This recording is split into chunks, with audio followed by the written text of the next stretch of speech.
भाषाओं का भारत, लेकिन क्या भाषा बन रही है लड़ाई की वजह? क्या आज भाषा देश को जोड़ने का नहीं तोड़ने का काम कर रही है? नमस्कार दोस्तों, मैं हूं कमलेश सन्याल और आप देख रहे हैं न्यूट्रल इंडिया।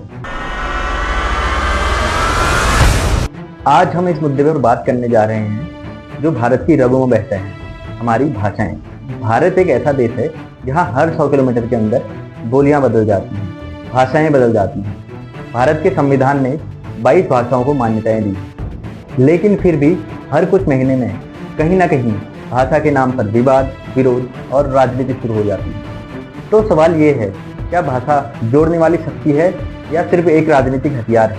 महाराष्ट्र, मराठी बनाम हिंदी, ये विवाद बहुत समय से चल रहा है। जहां मराठी लोगों का कहना है, महाराष्ट्र के लोकल लोगों का कहना है कि अगर आपको महाराष्ट्र में रहना है, मुंबई में रहना है, पुणे में रहना है, तो आपको मराठी आनी अनिवार्य है। वहीं अदर स्टेट्स के लोग जो जॉब करते हैं, उनका कहना है कि हम मराठी बोलते हैं, पर वहीं तो बोलते हैं जहाँ पे जरूरत है। पर मराठी लोगों का कहना होता है कि अगर आपको मुंबई में रहना है, अगर आपको महाराष्ट्र में रहना है, अगर आपको पुणे में रहना है, तो आपको मराठी आनी अनिवार्य है। शिवसेना का कहना है कि अगर आपको महाराष्ट्र में रहना है तो आपको मराठी आनी जरूरी है। वहीं महाराष्ट्र के सीएम का कहना है कि हाँ, हम मराठी भाषा की इज्जत करते हैं, मराठी भाषा का सम्मान करते हैं, पर मराठी भाषा या कोई भी भाषा के नाम पर हिंसा बर्दाश्त नहीं की गई। तमिलनाडु, हिंदी भाषा थोपना बंद करो, यह नारा दशकों से चलते हुए आ रहा है। एनईपी नेशनल एजुकेशन पॉलिसी 2020, जहां सरकार हिंदी भाषा को अनिवार्य करने जा रही थी, पर इसका कड़ा विरोध सबसे ज्यादा तमिलनाडु में देखने को मिला। अभिनेता से नेता बने कमल हसन ने तो केंद्र सरकार को खुली चुनौती दी। कर्नाटक, हाल ही में बेंगलुरु में हिंदी इंपोजिशन को लेकर बड़े प्रदर्शन किए और कर्नाटक से आए दिन वीडियोज आते रहते हैं जहां वहां के लोकल लोग और अन्य राज्यों के लोग जो वहां काम करने गए उनके बीच कन्नड़ भाषा को लेकर आपस में झड़प होते रहते। और वहां की मल्टीनेशनल कंपनी पर यह आरोप है कि वो सिर्फ हिंदी भाषा में कामकाज करवाते हैं। भाषा और राजनीति एक खतरनाक गठबंधन।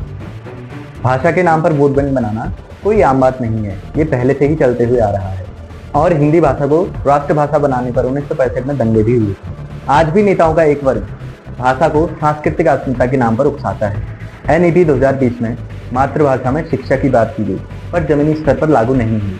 कुछ राज्य सरकारें त्रिभाषा फॉर्मूला पर काम कर रही हैं, पर विरोध उसका अभी भी जारी है, जिसमें यह था कि आप मातृभाषा के साथ स्थानीय भाषा बोल सकते हैं या हिंदी भाषा के साथ अपनी कोई अन्य भाषा बोल सकते हैं या इंग्लिश भाषा के साथ अपनी कोई अन्य भाषा बोल सकते हैं। पर दक्षिण भारत में इसका कड़ा विरोध हुआ।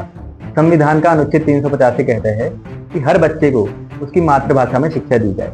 सरकार 2020 में राष्ट्रीय शिक्षा नीति लेकर आई, एनईपी नेशनल एजुकेशन पॉलिसी। दक्षिण भारत के लोगों का कहना था कि हिंदी थोपने का नया तरीका है। 2023 में केंद्र सरकार को 38 नई भाषाएं 8वीं अनुसूची में जोड़ने की मांग हुई, पर इसका निर्णय अभी तक नहीं लिया गया। तो सवाल यह बनता है कि भाषा वाकई में हमें जोड़ती है या भाषा हमें तोड़ने का काम कर रही है? क्या हमें राष्ट्र के लिए सिर्फ एक भाषा चाहिए या हम अलग अलग भाषाओं के साथ भी खुश हैं? क्या यह भाषाई बहस क्या आम जनता की आवाज़ है या सिर्फ नेताओं की चाल है? जब हम अंग्रेजों से आज़ादी के लिए लड़े थे तो भाषा नहीं, सिर्फ भावनाएं हमें एक दूसरे को जोड़े रखती थी। भारत भी अजीब देश है। हम आपस में धर्म के नाम पर लड़ते हैं, हम आपस में जाति के नाम पर लड़ते हैं और अब भाषा के नाम पर लड़ रहे हैं। काश हम अपनी शिक्षा के लिए सरकारों पर सवाल उठा सकते, काश हम अपनी बेरोजगारी के लिए सरकार से क्वेश्चन पूछते, काश हम भ्रष्टाचार के लिए सरकार से लड़ते। और अगर हम ऐसा करते तो आज हमारा देश जहाँ है उससे भी कहीं आगे होता। Thank you.